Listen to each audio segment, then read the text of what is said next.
Olá, boa tarde, terceiranista. Venha se embalar comigo nessa dança maravilhosa que é as danças de salão, tá certo?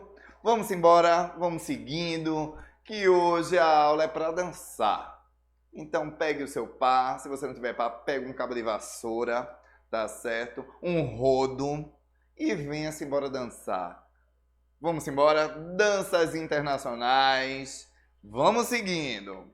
E o objetivo da aula de hoje é a gente retomar o conceito de dança, conceituar e reconhecer as danças de salões internacionais e exemplificar a dança de salão internacional, tá certo? Vamos seguindo. A dança, o que é a dança, né? A gente precisa de 3 coisas para a gente dançar.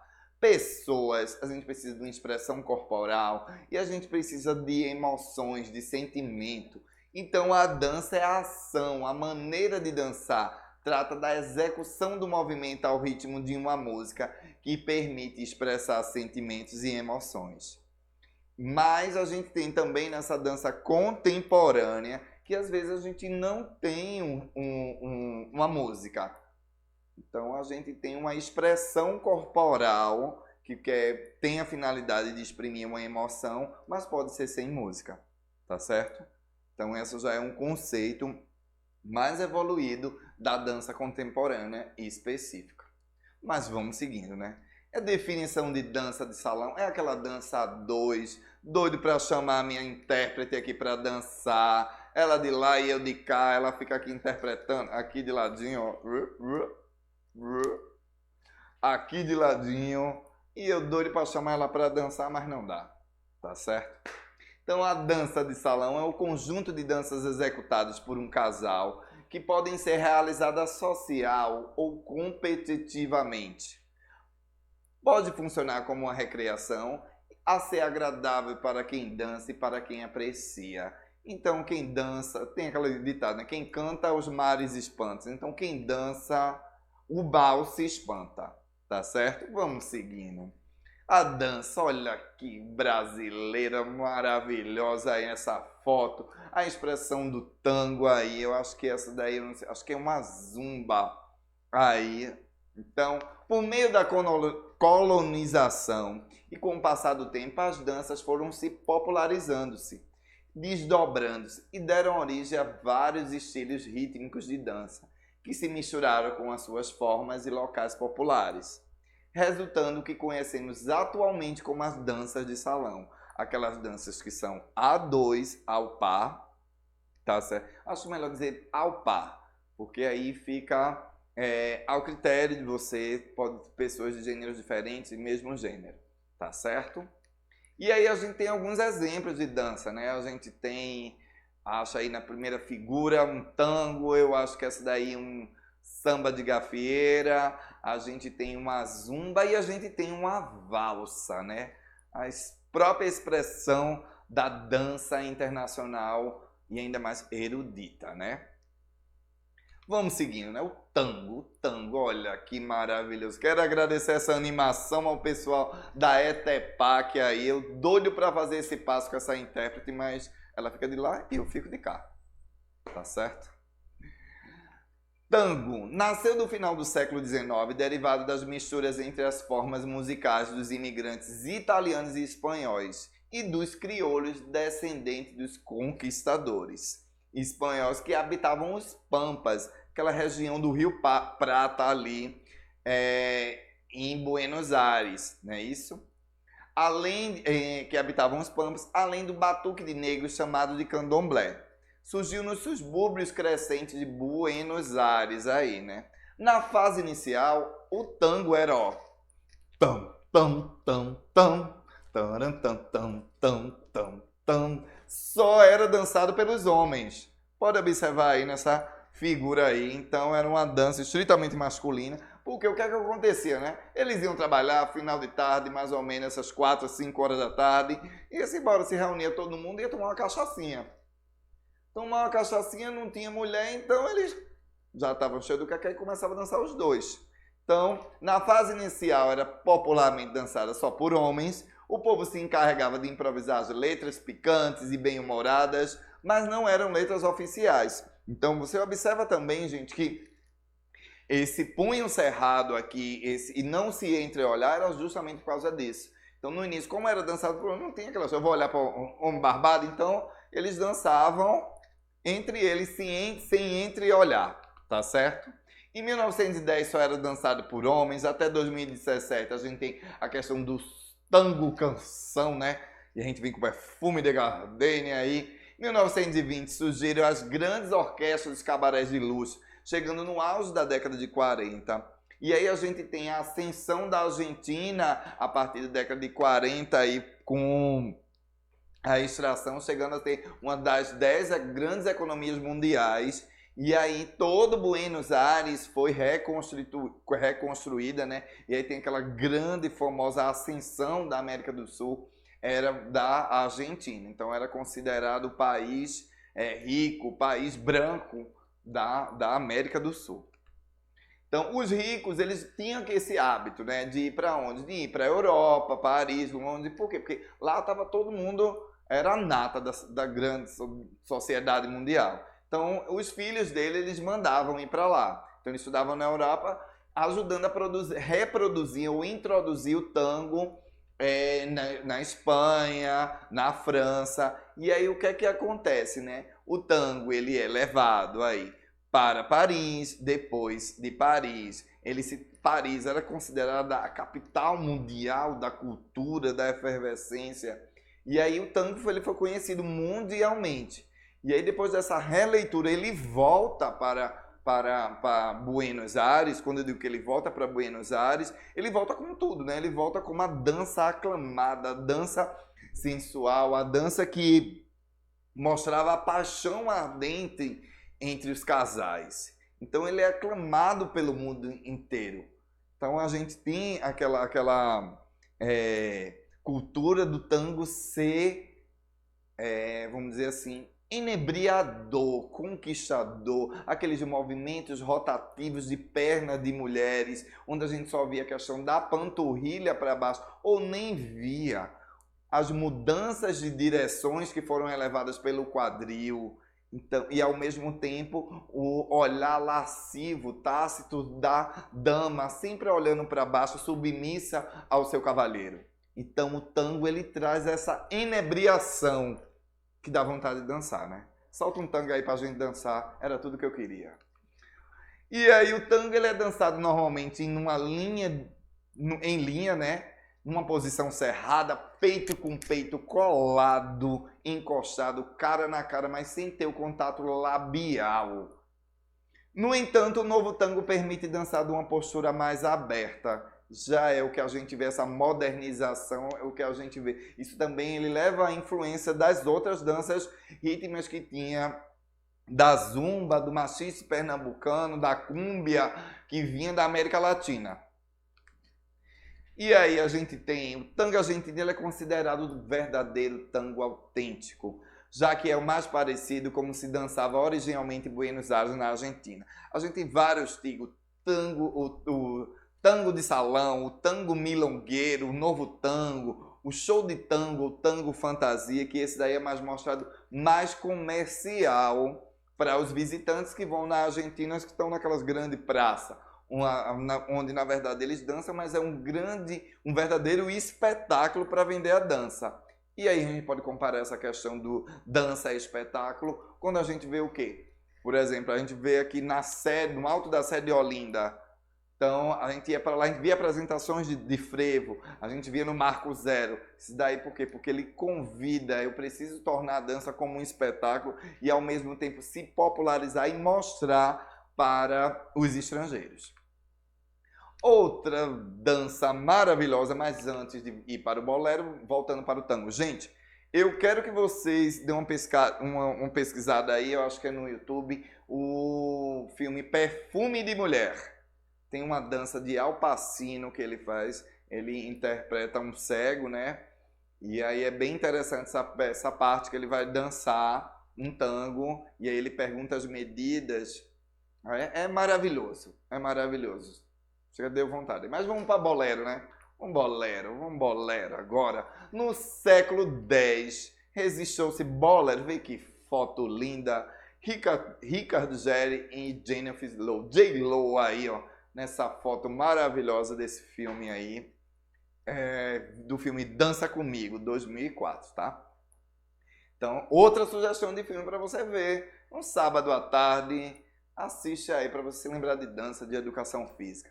Então, bolero, gente, ele vem dessa palavra árabe, que são os boleros, as bolas, que tem também nos boleros, ou seja, das ciganas. E também pode ser também associado ao algore, o grupo que é dançado, tá entendendo? Por 3 passos, um rapaz e duas moças. Então, tem essa questão dessa parte cigana do bolero.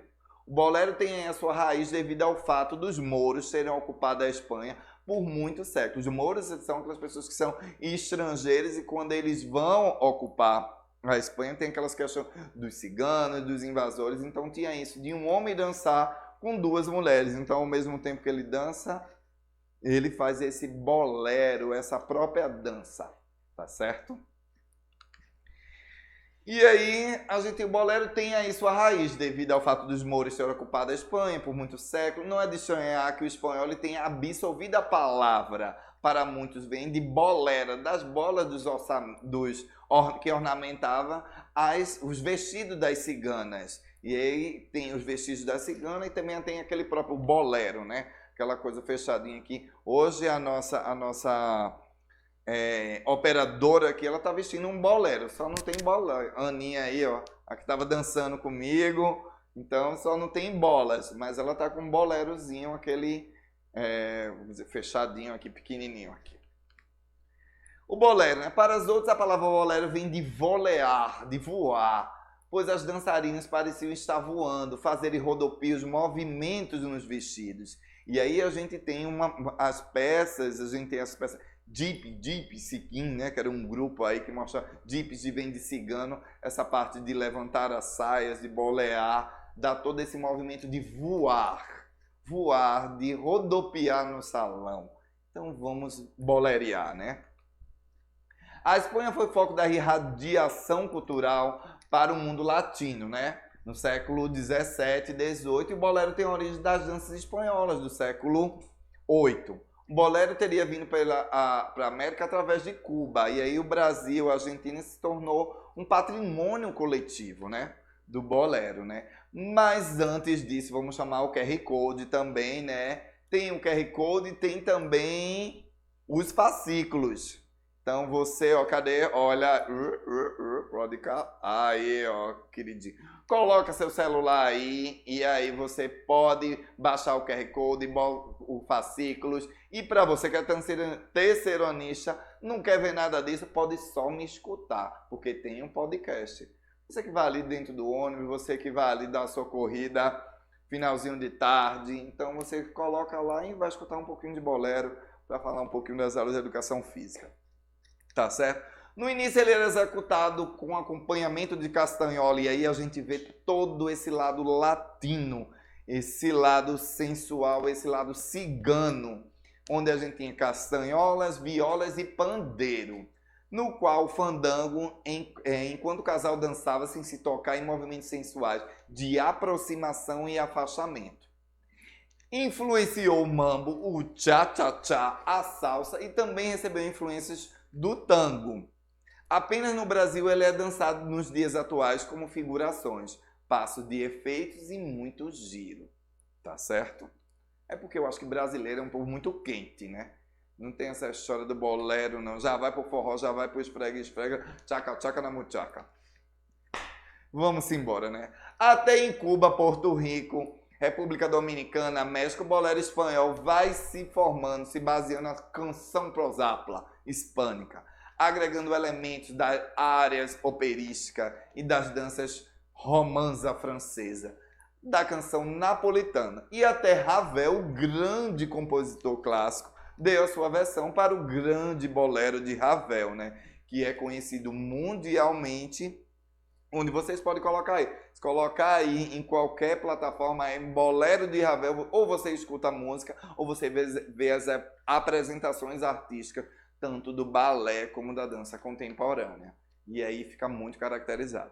Também utilizado, gente, o bolero de Ravel e o bolero, ele também é muito utilizado em grandes eventos. Ele está com um grande evento olímpico aí, chegando às Olimpíadas, né? Então, algumas apresentações artísticas que eles utilizam o bolero, né?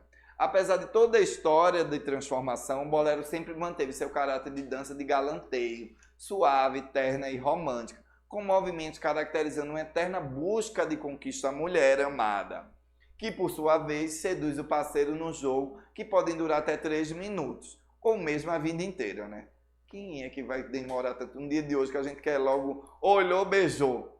Vai demorar 3 minutos? Não vai, né? Então nada de bolero, minha gente. Vamos puxar logo pro forró. A salsa, e aí, 1, 2, 3, um passito pra frente, né? Salsa, a música atualmente chamada de salsa, é uma mescla de ritmos afro-caribenhos, tais como som noturno, mambo e rumba cubano. A salsa, a gente já tá dizendo, salsa é tempero, é vontade de dançar, é quente, é fervor. É um conjunto de condimentos musicais. Vê, ele faz uma associação, uma aliteração. Não sei se a palavra certa é aliteração, né? Que ele compara a comida que dá o tempero, ele compara a salsa como um condimento musical, porque ele vai trazer o som cubano, com o merengue dominicano, com a cúmbia colombiana, com o samba brasileiro, o jazz norte-americano, o mambo e outros ritmos. Então a salsa é essa mistura de ritmos. E aí a gente vê que é estritamente latina. Enquanto o bolero é aquela coisa, não, a salsa chega pra cá e vamos dançar.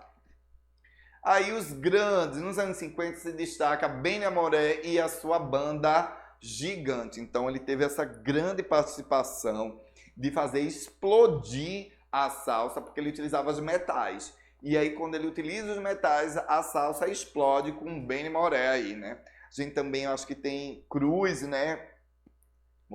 Outra intérprete aí, né? No final do século XVIII, significou o avanço importante da dança com os pares entrelaçados. Então, aquela coisa, o entrelaçar das coisas já facilita tudo. Aí todo mundo já quer saber dançar, né? O homem tomava a mulher com a mão direita no centro das costas e com a sua mão esquerda à direita dela. Então, é importantíssimo, foca aqui em mim, pra gente ver aí. Então, esse movimento daqui, ó.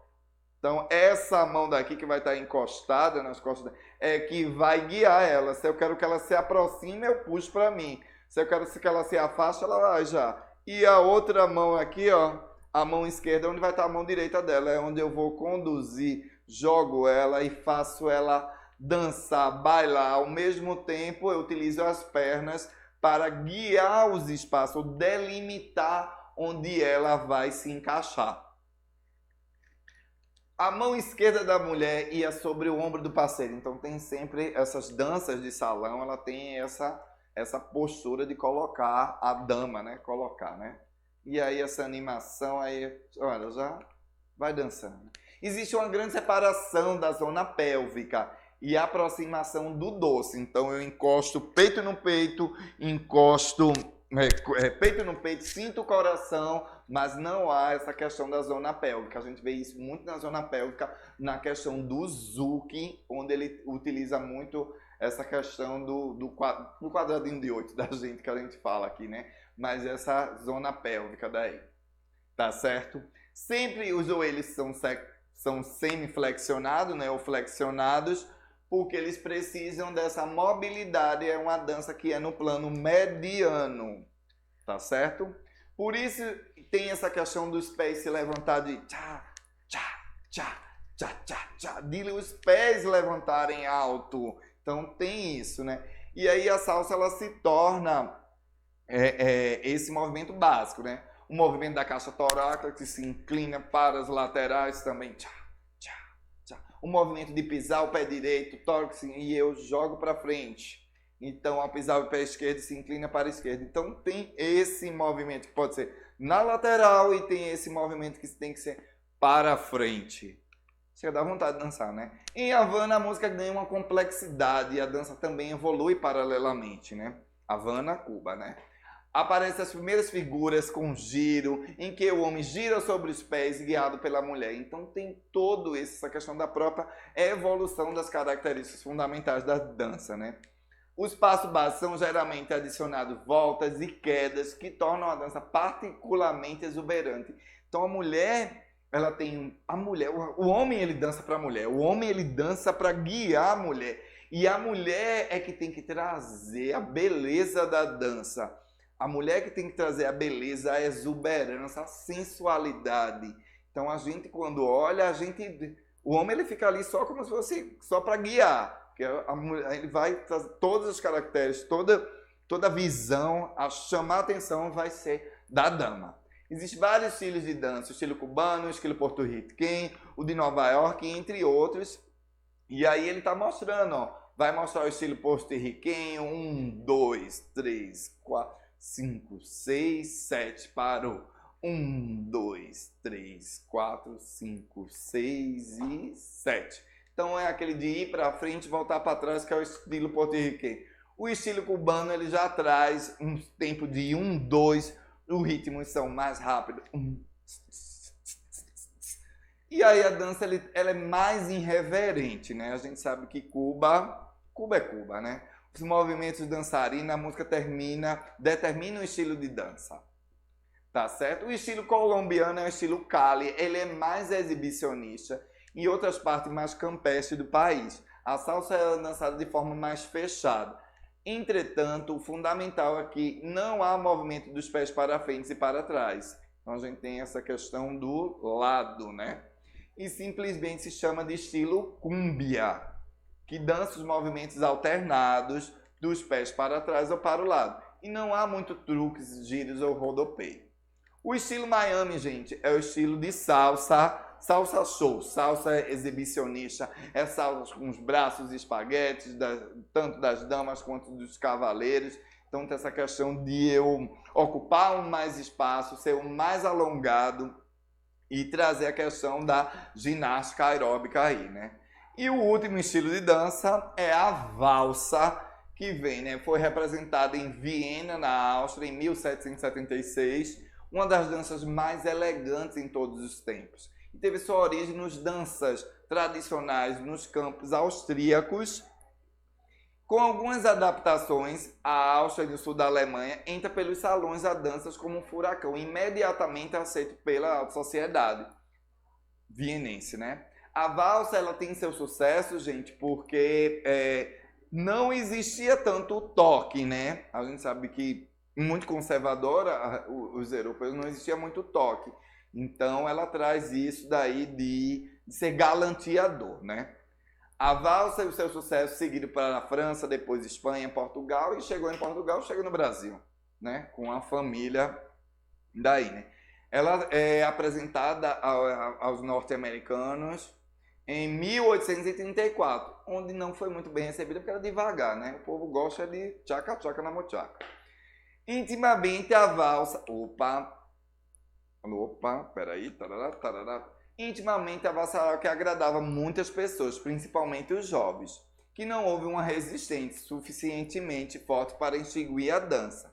A sua popularidade e aceitação continuaram a crescer e aí, né, o que é que acontece? Nos grandes espaços públicos, onde se podia dançar várias pessoas de várias idades, né? E nos grandes eventos, como os aniversários, eles começaram a tocar a valsa como se fosse um preâmbulo para eu chegar até aquela dama, aquela namorada e puxar um papo, tá certo? Tem a valsa vienense, né? Que é a pioneira da valsa, são aqueles rodopios, onde a mulher ela caia, todo o homem a postura cerrada, né?